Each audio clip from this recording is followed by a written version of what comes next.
Welcome back for another edition of Political Breakfast. We are so glad that you are here listening on WABE. I'm Lisa Rayam, and here today are our strategists, Brian Robinson and Tharon Johnson. Hello to both of you. Good morning. It was a great weekend of football, wasn't it? Well, I mean, I think that's relative if you're a Dogs fan. I don't know. I don't know if y'all saw Kirby Smart shoving the Mississippi State quarterback, but I think that expresses some of the frustration that Bulldog fans are having. I didn't see that. What happened there? Oh, yeah. In the last 2 minutes, he was trying to get to the defensive coordinator, and the Mississippi State quarterback was running onto our sideline, and Kirby shoved him. And he's going to say he ran into him, but it looked, woo. Pretty intense. Yeah, it was pretty intense. He was pretty intense. But I do want to say, I'll let Tharon speak to the Falcons. I had to get up and leave during the Falcons game because a friend gave me tickets to the Simone Biles show out at Gas South where Trump is coming. And I have an 8-year-old girl who, loves gymnastics, does it twice a week. And so we got to go and see the GOAT last night. And that is really cool. I mean, she's a teeny tiny little person. Yeah, what was that like to see her in person? I bet that was really cool. She is superhuman. And it was just so cool. Yeah. I'm so glad she's an American. Yeah, that's awesome. I'm so glad she's ours. It was really cool. Yeah. My daughter loved it. So thank you, Simone Biles. Oh, awesome. Tharon, you called it. The Falcons, they're making their way, aren't they? Hey, we are definitely leading the NFC South. The Carolina game shouldn't have been that close. I think B-Rod would agree that the UGA game shouldn't have been that close. But a W is a W, right? We'll take it. Yeah, this is going to be a true test this upcoming week. I think we play Seattle next. And the Dogs play Texas. So buckle up, Georgians. Well, we talk about a win is a win, no matter how close the game is. And that seems to be what's happening here in Georgia in the polls, in the presidential polls. We're down to the wire here. We're in the 11th hour. We've got, 3 weeks to go until Election Day, early voting starting today. I don't know. What's the feeling? What's the word? What are you all hearing from both camps? We've got Trump making several visits here, appealing to a key demographic, women voters. He's going to speak before a group of women. What's that saying about his strategy? What's that saying about the Harris strategy?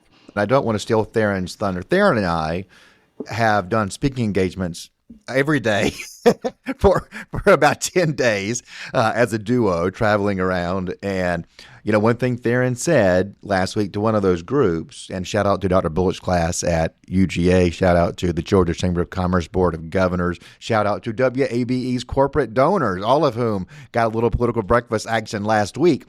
Mm-hmm. Somebody asked about the enthusiasm in the electorate. And my answer to that is, I don't think we're going to have the turnout that we had in 2020. I just think there was just a lot of pent-up emotion coming out of COVID. People were anxious and just wanted to be doing something, and just wanted to express their opinions during a time of angst. I'm not sure that's quite the environment that we're in. One thing Trump always says is, I got more votes than any sitting president in history. Well, that's true. What he leaves out is that Biden got 7 million more than that. But it's pointing to the fact that there was this massive turnout in 2020. I do think that we're going to see it come down from that. But when early voting starts today, I think we will get some clarity on the enthusiasm. On day one, people line up to go vote. Now, my advice to voters is, why don't you just wait till Friday, right? Don't go on the first day of early voting because there is a line. It will slow down. But that was a point that Tharon made. I totally agree. I think this week of early voting will give us some indication of the enthusiasm out there. The enthusiasm. Is it waning? No, it's not. And, let me just sort of take our listeners through where we are. So you guys have been very patient with me and Lisa and Brian talking about all this speculative, making all these sort of assumptions. And I think we're going to say that this is going to go down as being one of the most bizarre, unpredictable presidential races that we've seen in modern history in this country. So, Lisa, what it really boils down to now, I went back and looked through some of my text messages and emails, 4 years ago. Where were we 4 years ago? So it was very strikingly similar.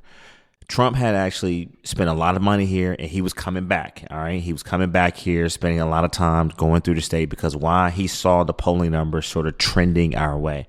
I've been told by some internal polling that some folks have received that the Harris campaign feels really, really good about where they are. And this is what the model is saying.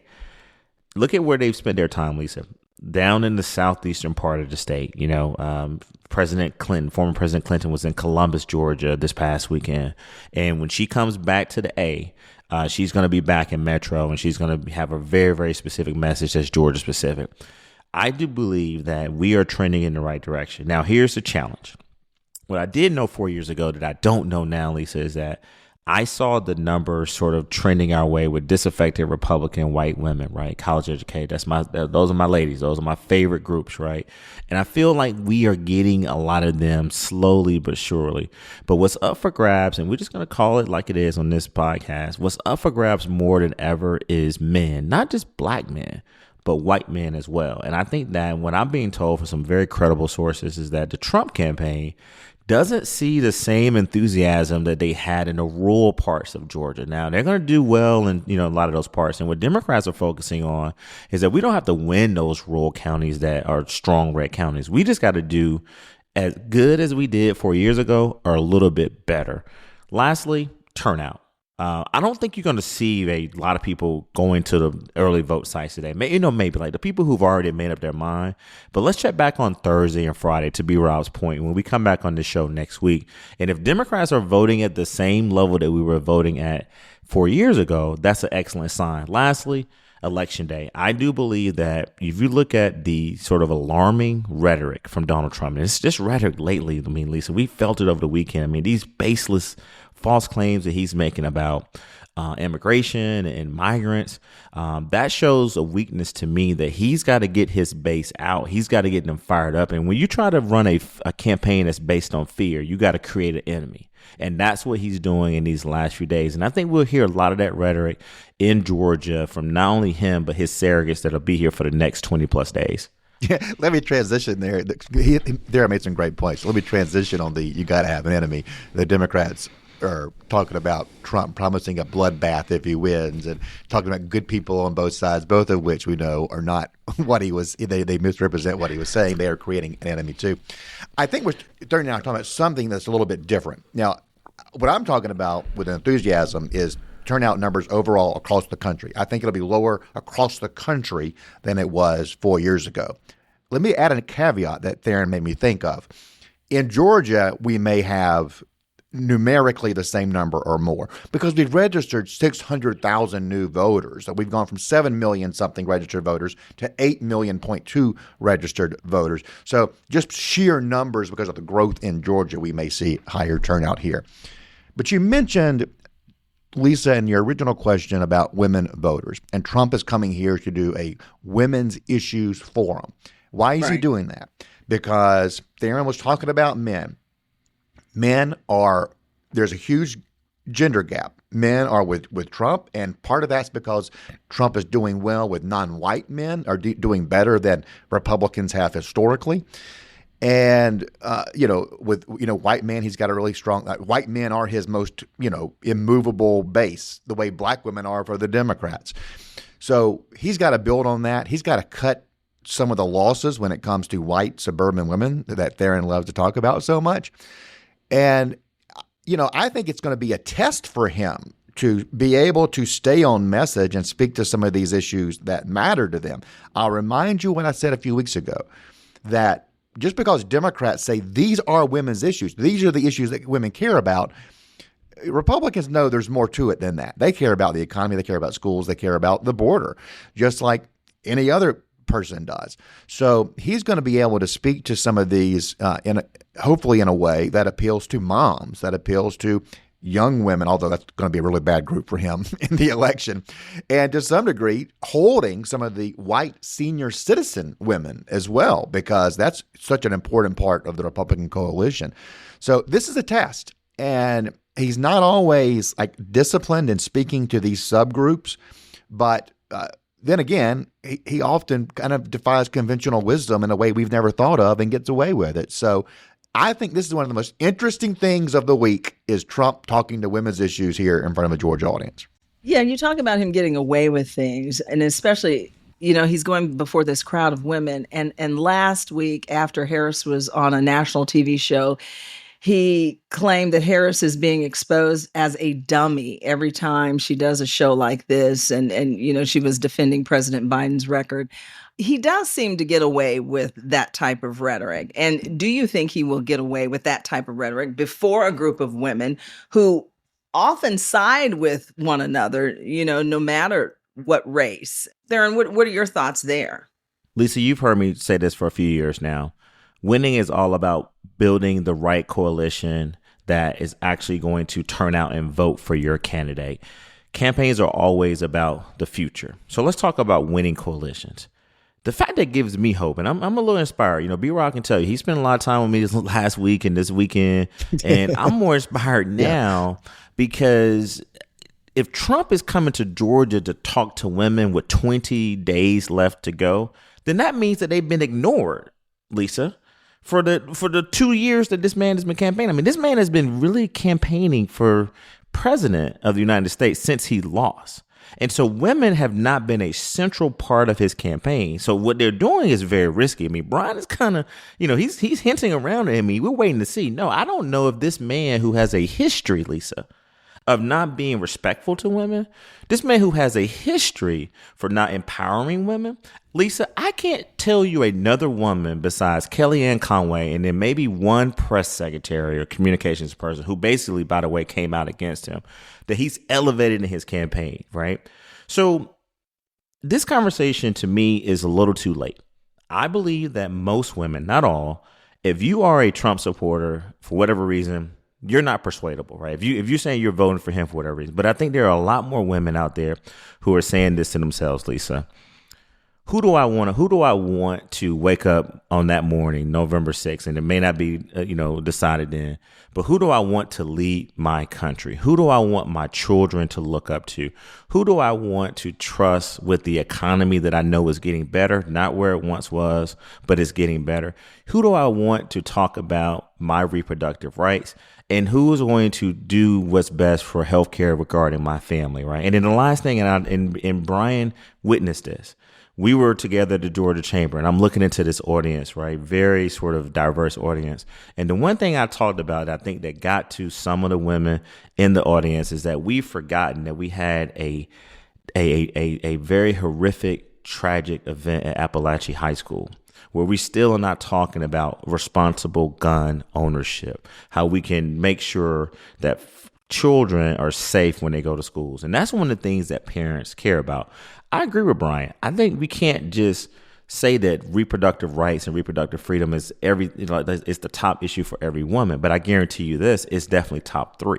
And so the economy is going in the right way. We can have a long conversation about the border, but the fact that Donald Trump's campaign now is coming to Georgia to focus on women, I think it's a little too late. And I think that's a very telling sign that the polling is showing that while he's doing better with white men, that he's done before, I think the black men vote will go and be where it was historically with Biden. But if we're having a conversation about who women are looking forward to supporting, I think I give Harris the nod there. Now, lastly, Lisa, you saw me this weekend. We were at an event together. I spent an enormous amount of time talking to my sisters with the A. I told Brian he can't say that. I can say that because I'm a black man. It's a quiet. Love Brian though. Brian can get away with that. I know Brian love Brian. Brian go out with the sisters every now and then. Yeah. Well, he can't say it. He can say it. But no, look, they strong, Lisa. It's there. And I'm not going to be disingenuous. Yeah, there's this conversation about whether or not a woman is ready to lead the country. And I'm saying this as a black man. I am ready for this black woman to lead this diverse country. They ain't got to tell no poster. They ain't got to respond to no text. They ain't got to go to no event. They ain't got to put a yard sign out. Black women and brown women are going to do what they're going to do. And I think the brothers are going to show up too. I had so many brothers come up to me this weekend and say, hey, man, I don't know what this polling is about. Confusion. Yeah, they're like, man, don't even buy into it. So I'm here to tell you all, I'm not buying into this whole black men are not going to be with Kamala. Now, some are going to vote for Trump. Yes, some are going to. But I think that they will show up and show out for her. And we just got to continue to build this right coalition. It's the question of the margins. Some black men are going to vote. Some Asian Latino men are going to vote for Trump. What are the margins going to be? Because in Georgia, it's going to be decided on the margins. And one thing that the Democrats don't want to be doing right now is talking to an element that they want to consider a part of their solid base, and that is any person who is a black American. So any resource, any time having devoted to having to shore up your base is an issue. And look, to some degree, I think Trump's trying to shore up his base when it comes to some of these white women who want to be Republicans but don't necessarily like him. He's got to make sure that they see him as a better alternative than her, even if they don't like him all that much. He even says that. I know you don't really like me, but hey, you got to vote for me. They're terrible, right? So he sees it that way himself. So I'm sorry, Lisa. What he's doing, Lisa, let's just call it what it is, right? He is basically playing women against each other. All right, Lisa and I've talked to you about this offline. One of the things that we as men, we struggle with sometimes too, is supporting other men. I mean, I'm not going to just blame this on women. I mean, sometimes, I'm very competitive, so I want to win, but I have to catch myself sometimes and say, you know what, there's nothing wrong with that young brother who's coming behind me, or that other guy who's been doing it for a long time. We know a few people who've been just won't let it go, right? They stay there. So women have some of the same challenges. Do they want to see another woman succeed and lead? And one thing I know about the women movement, one thing we're not talking about, Lisa, this election, and I'm smiling, is this black girl magic. It was all black girl magic 4 years ago, right? Because black women were coming together to rally behind who? This white man. This white man who went to defeat Trump. You mean to tell me that the black girl magic is not going to rally behind a black woman? Absolutely. So we need some black male magic, right? I'm putting that out of BMM, because the truth of the matter is the Republican Party has spent a lot of time going after black men, right, and trying to distort Kamala's record. They got these ads up on television talking about transgender, and that's all about trying to basically distort her record and make them feel homophobic, right? And this is Atlanta. I mean, we're a welcoming city. We embrace our LGBTQ plus I, and honestly, we've had a very uncomfortable conversation about women in transgender sports, and it's an uncomfortable conversation with some people, but we got to have it. That's where we are in 2024. Now, where the legislation and the law comes down, we say that for another day. So I just think that, Lisa, if women support women, that's what Trump is going to try to do. He's going to try to tell this predominantly white crowd. I don't think there'll be some black and brown women in there. I hope. There will be. There'll be some there. There's a couple of them. I can name a few of them. They'll make damn sure they're going to be there. Well, they better, right? Yeah. But will he be able to convince them, as Brian said, right, that I'm better than an alternative? Because he's going to try to play on this dissension, this competition among women that exists with men too. But I just think that women are smarter than that. I think women are smarter. They're knowledgeable. They know some of the tactics that he's going to try to use. And I just really hope that they will look at this other woman, not just because she's a woman, but more importantly, her skills and qualifications to be president. When it comes to the trans ad where Kamala is speaking in an interview, those are her words. It's not taken out of context, and it is wildly out of the mainstream of American politics and certainly out of Georgia's. And that is why we've seen that ad in such heavy rotation on our airwaves. Not only is it in many, many spots, it's lasted for a long time. Normally you change traffic, which is what we say when we go from one ad to the next. They have held on to this message because they must see that it's working. There must be some persuadable groups that find this very an appealing message or one that is moving to them. So, there are several things in that interview where, one, you're talking not about somebody who's, out on their own and an adult. You're talking about somebody who's a prisoner using taxpayer funds to pay for this. And she says, I use my power to forward the agenda. I mean, very loaded words amongst the right about, so I think it's a very powerful ad. And I don't know who the target is, but it's not just black men who perhaps have some issues with transgender issues. It's also moms who don't want their daughters going up against males in sports. So it plays into that sub-message as well. One female powerhouse that we haven't talked about in a long time is Stacey Abrams. And I saw her in the video in Albany over the weekend where former President Clinton was stumping. Do you see a role for her? I mean, she was responsible for mobilizing a lot of the female vote years ago. Do you see her, coming through this in the 11th hour and really having an impact, or no? Her days are gone. We need everybody. We need everyone. That's a good answer. Yeah, we no, it's the truth. I mean, we need everyone.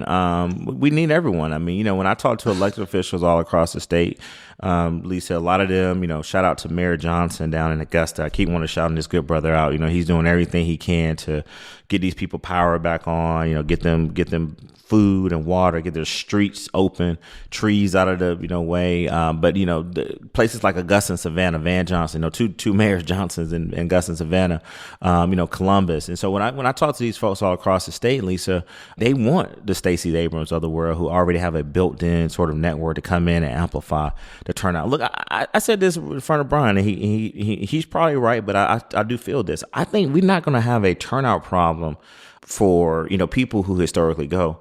But there are some people out there, Lisa, who are considering sitting on the couch. And it's not just on the Democratic side. There's some Republicans who have told me personally, man, I'm not going to vote for either one of these folks, right? So you're going to see everybody sort of get involved. But no, great thing that Stacey's out there. A lot of mayors, a lot of congressional members are doing their part to try to get the vote out. Yeah, and on that, one thing that I heard over the weekend when talking to politicos at the Georgia game was sort of a mirror image of what Tharon was saying about the discussion amongst Democrats about, okay, so maybe you don't like Kamala Harris. Maybe you're not happy about the economy. Maybe you disagree with some of her stances, but come on, guy, get on the team. I heard the same thing from middle-aged white guys in Athens on Saturday. There's some frustration with people who were never Trumpers but were Republicans. And they're like, come on, you just got to do it for the team, because for the Republican base, Kamala Harris is an unacceptable alternative, which is going to be the problem that Jeff Duncan runs into in the future. Is that I don't agree with that, B-Rom. Why is her numbers getting better? I mean, you made that case about Biden, but I don't think that she's that unacceptable. Very specifically the Republican base. Very specifically the Republican well, anybody's base. Unacceptable to the Republican base. Yeah, okay, good. I think that's fair to say, yeah. Yeah, and so she's openly inviting them into the fold too. She's, Oh yeah, man. Her convention speech very much. Whenever they're now together, and I say this in front of a crowd, I get head nods. Like, her convention speech was aimed at white people who used to be Republicans in the 90s and 2000s, right? I mean, talking about some strong America, an appeal to God and country. These things are some old Republican bread and butter. So she's speaking the language. She's very much making an appeal to the middle.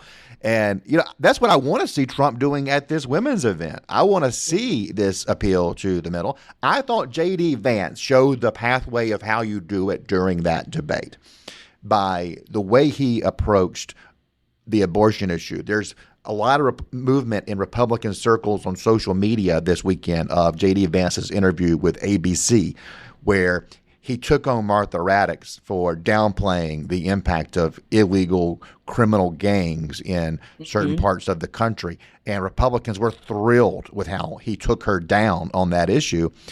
And that's one of those messages that does appeal to the middle if done in the right way. And J.D. Vance is, I think, setting a good example of how it should work. Real quick, Lisa, this is where I think the campaign, Harris-Walz campaign, has got to shift to.